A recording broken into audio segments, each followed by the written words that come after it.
Halo semuanya, perkenalkan nama aku Priscilla Nimiarti Laras Asi dengan NIM 24707-516. Aku dari Fakultas Ilmu Sosial dan Ilmu Politik, jurusan Ilmu Hubungan Internasional angkatan 2024. Halo semua, perkenalkan nama aku Grasa Nasyanipar dari Fakultas Ilmu Sosial dan Ilmu Politik, Prodi Hubungan Internasional.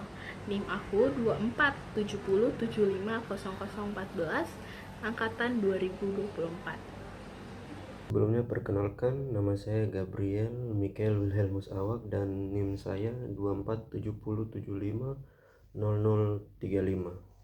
Halo semuanya, saya Gita Cahyani dengan NIM 24707500023, Fakultas Ilmu Sosial dan Ilmu Politik, Program Studi Hubungan Internasional. Pada kesempatan kali ini, kelompok kami akan membahas bagaimana realisme memandang bantuan internasional, khususnya mengenai lingkungan. Realisme dalam hubungan internasional adalah salah satu teori yang memandang bahwa dunia internasional hanyalah arena kompetisi kekuasaan antar negara. Realisme juga state-centric, atau percaya bahwa negara adalah aktor utama.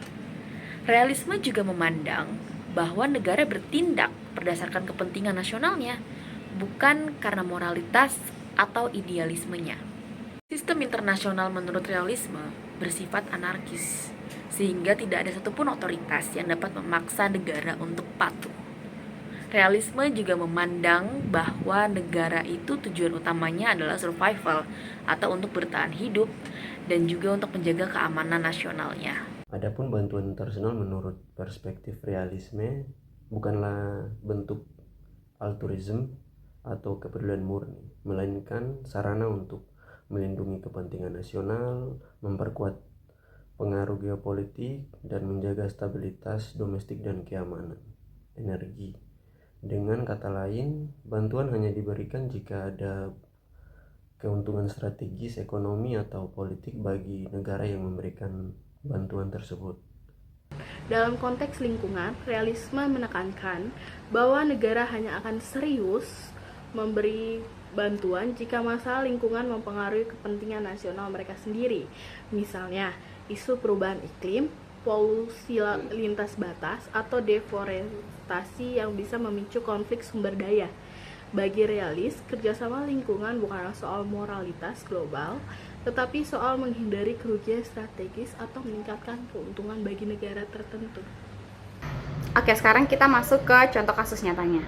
Jadi pada tahun 2015 itu, kebakaran hutan dan lahan gambut di Indonesia itu menyebabkan kabut asap lintas batas yang mempengaruhi Singapura, Malaysia, bahkan di Thailand sendiri.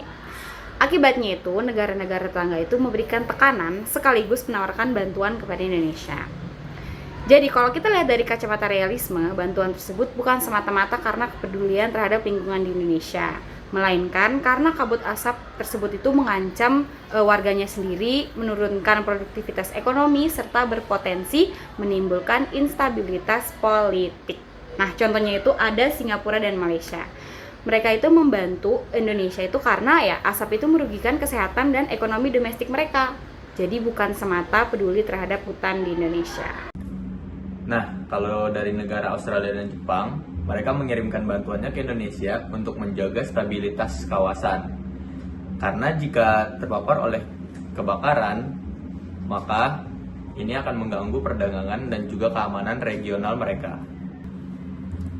Nah, jadi kesimpulannya, kasus kebakaran hutan Indonesia pada tahun 2015 menunjukkan dengan jelas bagaimana logika realisme bekerja dalam hubungan internasional.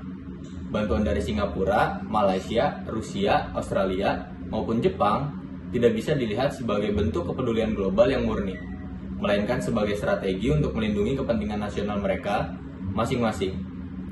Dalam perspektif realis, bantuan internasional hanyalah instrumen yang akan selalu dipertimbangkan sejauh mana ia berkontribusi pada keamanan, stabilitas politik, dan juga keuntungan strategis dari negara-negara pemberi.